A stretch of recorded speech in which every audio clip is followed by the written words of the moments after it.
adalah tindakan yang disebut obstruction of justice. Harusnya orang yang menghalangi atau orang yang itu kena, termasuk menteri yang menyodorkan keterangan informasi. Ini kan jelas nih, Bapak mundur nih. Ini surat dari surat kertas kuning yang tersangka. Dia harusnya juga menjadi tersangka. Harusnya ya? Iya, itu Pak Eri. Karena ikut menghalangi gitu. Menghalang-halangi. Termasuk kalau diduga ada keterlibatan Presiden Jokowi pada itu menghalangi, dia juga harus menjadi tersangka. Noel dan juga Nadiem gitu ya. Nadiem di Kejaksaan, Noel di KPK. Ini KPK dan Kejaksaan sekarang berani kelihatannya untuk yang untuk kayak itu nggak usah jauh-jauh. Yang sudah ada di KPK, yang sudah ada fakta persidangan, Bobi bagaimana lanjutannya, seperti itu dong. Yakut yang sudah bolak-balik kapan jadiin tersangka seperti itu. Siapapun yang terlibat dari organisasi apapun, ancam.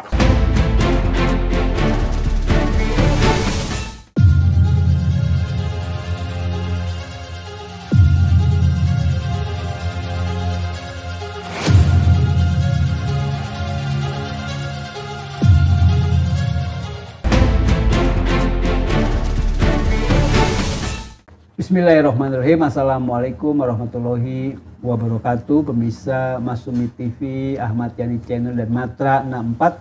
Sore hari ini kita jumpa lagi untuk bincang-bincang. Ini masalah yang sangat hangat.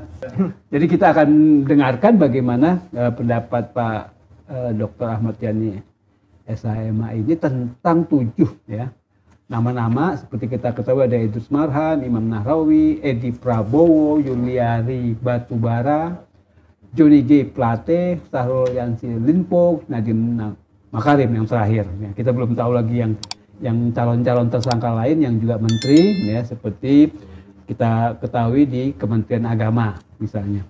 Nah itu menarik ya, tentunya bisa diulas satu persatu nih oleh Pak Ketum. Silakan Pak. Terima kasih Kang Heri. Assalamualaikum warahmatullahi wabarakatuh. Pemirsa, di samping Pak Heri ya nama-nama, tapi juga media sosial, citizen juga, anak-anak muda kita ini kan kreatif, membuat klasmen juga. Oh, ada klasmen. Klasmen Liga Korupsi. Korupsi yang terbesar itu yang kan hampir mendekati ribuan triliun itu kan Pertamina. Iya, betul. Itu kan dapat juara 1 dia. Terus yang kedua diikuti korupsi PT Timah. Ya kan, PT Timah ini zamannya Jokowi nih. Ya kan, korupsi Pertamina terbongkarnya. Zamannya Jokowi. Terbongkar. Walaupun praktek ini sejak jauh-jauh dulu, udah lama. Korupsi Timah sebenarnya udah lama juga nih. Korupsi BLBI ini zamannya Pak Harto. Ya kan 300 sampai 400 triliun. Kalau Timah kan hampir 500 triliun kan. Terus Pertamina ribuan, hampir 1000 triliun. Terus ada korupsi dana Duta Palma. Duta Palma. Terus ada lagi korupsi 78 triliun itu. Korupsi PT TPPI itu. Itu 37,8 triliun. Ada korupsi PT Asabri 22,7 triliun Mbak Eri. Ada korupsi Jiwasraya, ini goreng-goreng ini bencok ini, Beni Cokro ini. Ada korupsi sawit ini, Wilmar 8. Terus ada Garuda, ini bangkrut nih PT Garuda nih. Betul. Korupsi BTS, ini Kominfo, BTS, Kominfo, ada korupsi Bank Senturi. Ini yang kita aja dulu DPR 6,7 triliun kita buat angket. Kok yang lain ini nggak dibuat angket? Saya bingung seperti itu Pak Eri. Dulu kita baru masuk DPR, ini kasus besar-besar. Kenapa DPR juga diam juga dengan kasus-kasus besar ini? Hanya 6,7. Nah, kembali lagi tadi orang-orangnya ini memang paling memecahkan rekor.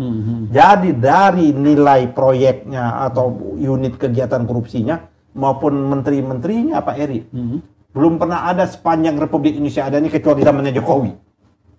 Tadi Pak Eri 7 kan menyebut, belum ditambah Wamen. Ya kan, baru ya, Emmanuel Noel, si Noel, yang ya dulu bagian dari lawan kita pada waktu 2014-2019. Terus ada lagi yang belum jadi, bukan tidak jadi Pak Eri, belum jadi. Ya itu sudah berulang-ulang, Menteri Agama. Belum lagi kalau kita mau dibongkar, katanya ada kait-mengkait, ada Solo dan lain sebagainya. Geng Solo ya? Ya ini harusnya diusut tuntas. Ya kan, diusut tuntas karena menurut keterangannya Nadiem, dia tidak bersalah. Ada yang memerintahkan dan sebagainya. siapa? Yakult juga seperti itu. Nah, belum lagi kepala daerah yang ada hubungannya, Blok Medan. Ya kan? Yang jelas-jelas Blok Medan merupakan fakta persidangan atas Gubernur NTB. Bahkan di ekspor ilegal nikel kita, tak kalah kita tutup ekspor, dia melakukan ekspor ilegal yang melibatkan namanya juga Bobby dan sebagainya seperti itu. Sudah ada datanya lengkap di KPK, tapi KPK cicing wai. Apa cicing wai? Cicing wai.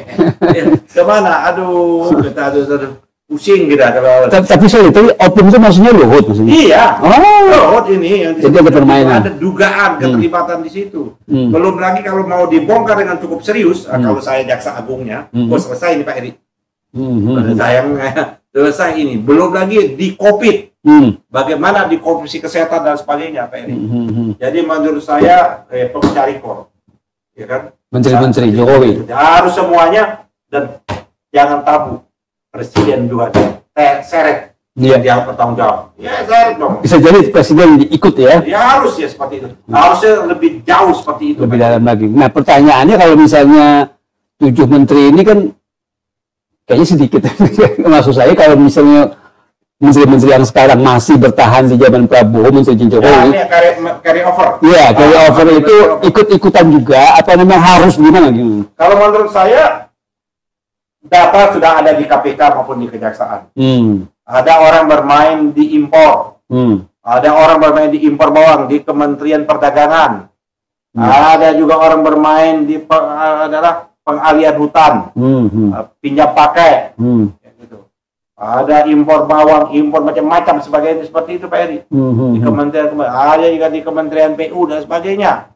Kayak proyek yang namanya di Palembang LRT ya, LRT di Palembang itu gagal, proyek itu sesungguhnya gagal karena itu menjadi beban.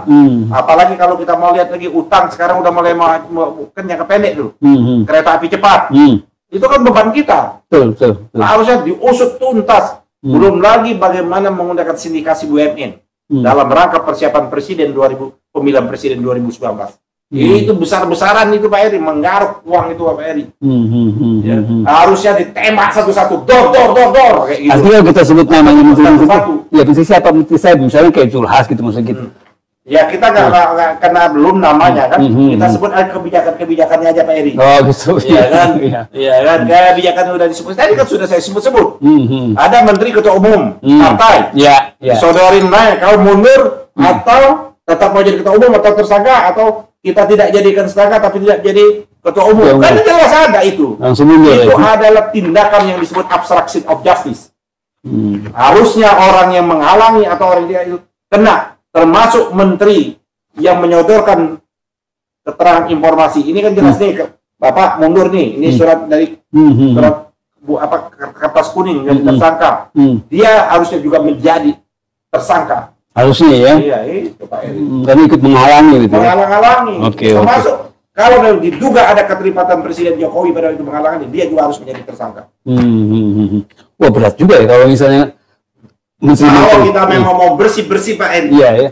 Insya Allah kalau itu sudah bersih, baru mendapat keberkahan Pak Eri. Karena hukum itu tegak setegak-tegaknya. Hukum itu betul-betul tidak pandang bulu seperti itu. Kalau ini hukum ini pandang bulu mana yang kena dulu? Masalahnya kalau melihat Noel dan juga Nadiem gitu ya, Nadiem di Kejaksaan, Noel di KPK.